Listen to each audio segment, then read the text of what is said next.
Olá, sou da turma de Metalurgia. Eu e meus colegas iremos falar sobre os seguintes assuntos: processo do refino do aço, ligotamento contínuo, fornos aquecidos, laminação, decapagem e laminação a frio.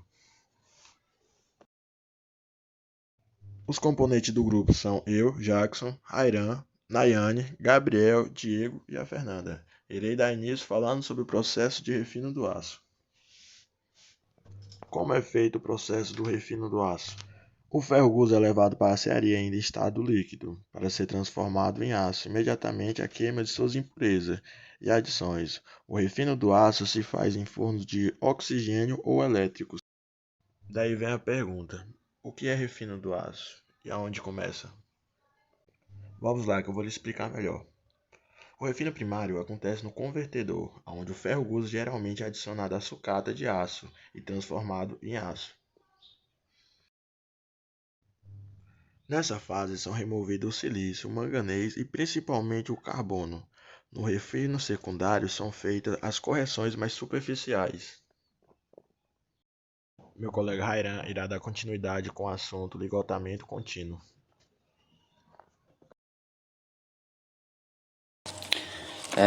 Boa tarde, pessoal. Eu me chamo Rairan. Eu faço parte do curso de Metalurgia lá no Senai. Vou falar um pouco sobre o que é o ligotamento contínuo para vocês. O ligotamento contínuo, ele basicamente é a última etapa da aciaria, né? Onde o metal em estado líquido vai se tornar em estado sólido, né? Criando uma casca exterior, porque no interior dele ele vai continuar líquido. Essa casca exterior vai evitar que ele vaze para fora do molde enquanto é resfriado, né? Lembrando, pessoal, que esse molde onde o metal líquido é vazado, ele é feito de cobre, viu? Ele é resfriado por um jato d'água, né? Para sempre manter ele resfriado, que é quando o metal líquido entrar em contato com esse molde, o metal líquido vai perder calor e vai começar a solidificar. Existem vários tipos de ligotamento e vários tipos de máquinas de ligotamento também, né? Essa aqui que vocês estão vendo agora aqui na tela aqui é o exemplo de uma delas. É a que é mais... não é que seja a mais utilizada, é a que é mais mostrada nos cursos de metalurgia, de conformação mecânica. Outros cursos que vão falar sobre a área industrial, né? A área que mexe com metal mecânica. Essa é a mais comum que vocês vão ver. Lembrando também que esse metal, esse aço que vai direto para a panela onde vai ser despejado no molde, ele já vem do convertedor ali dentro, ou qualquer outro tipo de convertedor que vai transformar o ferro gusa em aço. Já vem refinado já para a fase final. Esse metal líquido que vai ser feito um ligotamento, ele vai se transformar em um, como posso dizer, um produto semi-acabado. Isso quer dizer, ou seja, que ele vai sofrer outros tipos de conformação mecânica, outros tipos de processo, né? Isso vai depender do que o cliente quer ou da utilidade final que esse material vai ter. Esse produto final sempre vai... Como o ligotamento contínuo é o mais utilizado por ser o mais barato e mais padronizado, o formato sempre vai ser padrão. Ele vai vir em forma de tarugo, ou de bloco, ou até mesmo de placa. Como eu disse agora há pouco, né, o propósito do ligotamento contínuo é permitir o menor custo de produção, mas mantendo a qualidade lá em cima, tendo um custo um pouco menor, mas visando a qualidade. Aqui a gente tem um desenho mais detalhado da máquina de ligotamento contínuo, né? Aqui, como vocês podem ver, né? Aqui na imagem 1 tem a panela, na imagem 2 temos o distribuidor, no número 3 temos o molde, o 4 são os rolos de suporte, né? Que quando o metal é vazado no molde, esses rolos vão auxiliar até o metal que vai se solidificando chegar até a área de corte. E por fim, no número 5 nós temos a máquina de corte, que é feita com oxicorte, né? É um corte muito utilizado na área industrial. É um corte manual também, pode ser feito manual em outras áreas da indústria, mas aqui no ligotamento ela é feita através da máquina de corte. E como vocês podem perceber, o formato final desse produto ele está em formato de placa. Como eu falei, é de acordo com o que o cliente quer ou da utilidade final. Sendo que esse material ainda vai sofrer outros processos, né? Outro tipo de conformação, entre outros. Aqui nessa outra imagem nós temos um pouco mais detalhado. Aqui nós vamos ter a panela, como vocês podem ver, né? A panela aqui.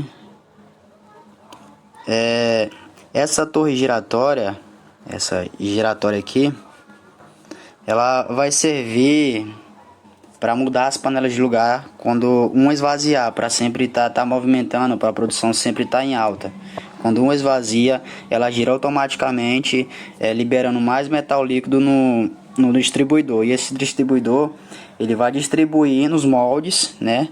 Nos moldes aqui, esses moldes aqui, que é o formato final do produto. E por fim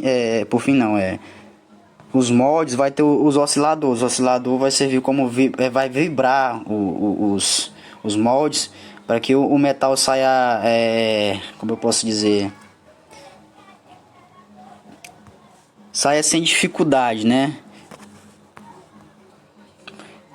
Como eu havia falado anteriormente, aqui vamos ter os rolos que vão auxiliar o produto até a área de corte. Vamos ter aqui o spray de refrigeração, onde vai ser jogado água no molde, que é feito de cobre, para poder estar resfriando ele o tempo todo. E essa barra falsa aqui é o que vai levar o metal até a tocha de corte, que é a tocha de oxicorte. Bom, pessoal, essa era a minha apresentação. Eu espero que vocês tenham entendido. Qualquer dúvida, deixe nos comentários. Os fornos de reaquecimento, eles são classificados como os fornos descontínuos e os fornos contínuos.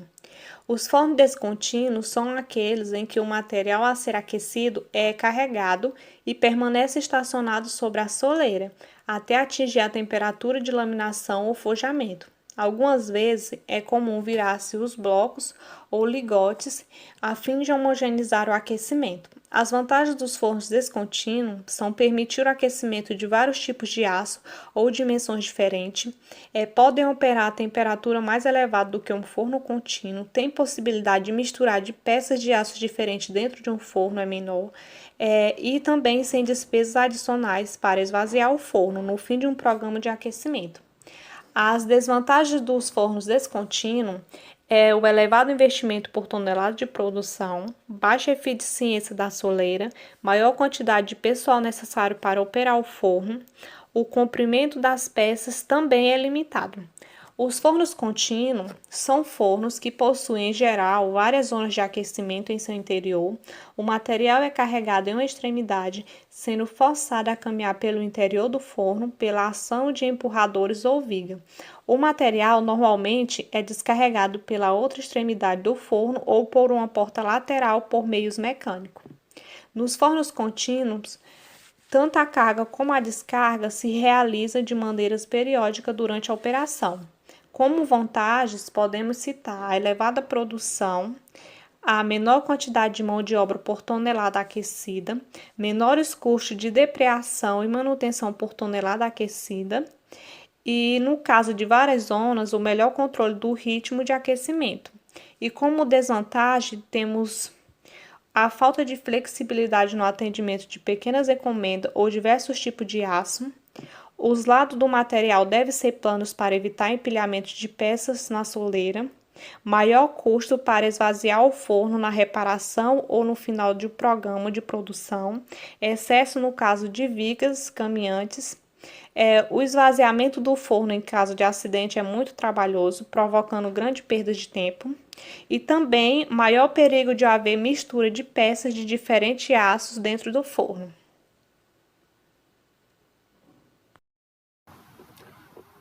Bom, boa tarde. Me chamo Gabriel Cauã. e irei apresentar sobre laminação. Irei iniciar o processo sobre laminação. Bom, mas afinal, o que seria a laminação? A laminação é um processo de conformação mecânica no qual o material é forçado a passar entre dois cilindros. Então, por isso a dar uma ideia de o que seria laminação. É um processo pelo qual uma peça, no caso seria o aço, ele passa por uma prensa, e essa prensa ela gira em sentidos opostos, e no caso vai diminuir a espessura e vai aumentar a largura e o comprimento. Então, dando início, seria isso, laminação. Bom, aqui está um esquema mostrando um material sendo laminado. Bom, como eu já falei, né? Essa imagem mostra um cilindro com canais de laminador fixo, que são laminados fixamente, e a imagem de baixo mostra um esquema mostrando um trem contínuo de laminação. Então, no caso, não é fixo. E também vale ressaltar que laminação é um dos processos mais utilizados dentro da indústria. Bom, o que eu consigo fazer com uma laminação? O que nós encontramos no nosso dia a dia? Basicamente, todo material que é feito de aço ou ferro, alguma coisa assim, é passado pelo laminador, que é um processo pelo qual acontece isso. Um bom exemplo é aquela calha que fica em telhado. Ali nada mais é que um processo de laminação, que no caso o aço passa pelo laminador, que a espessura diminui e o comprimento aumenta e a largura também. Então, no caso, as principais etapas são as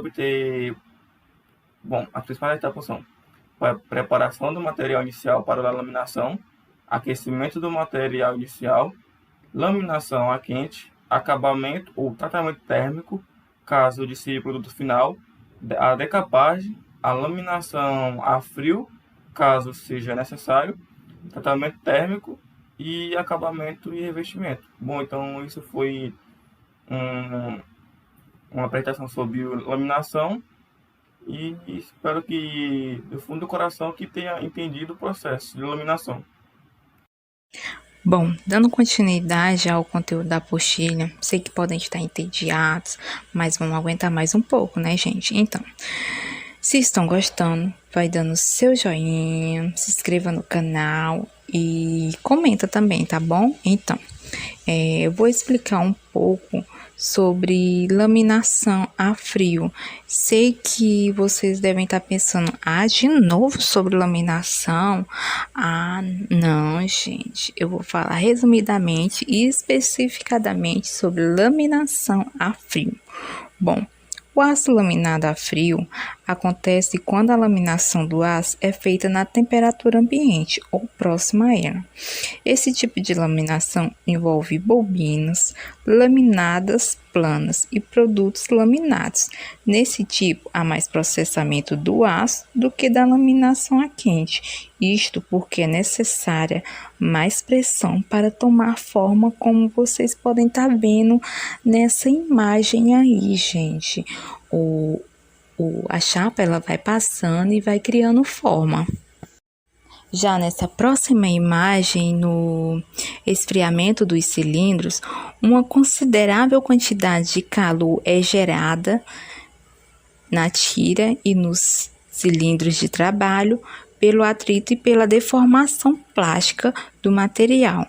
Parte deste calor é levada pela tira, como vocês podem estar observando aí na imagem, e parte passa aos cilindros. E à medida que a velocidade aumenta, a quantidade de calor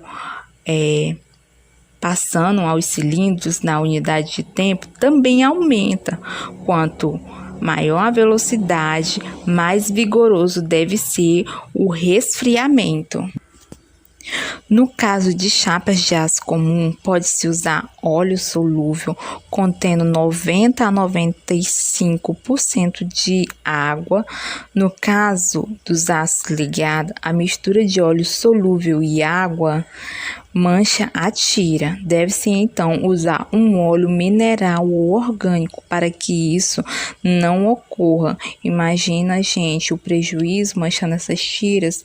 Então, o meu foco foi mostrar resumidamente a importância da laminação a frio e o cuidado que se deve ter para um produto de boa qualidade.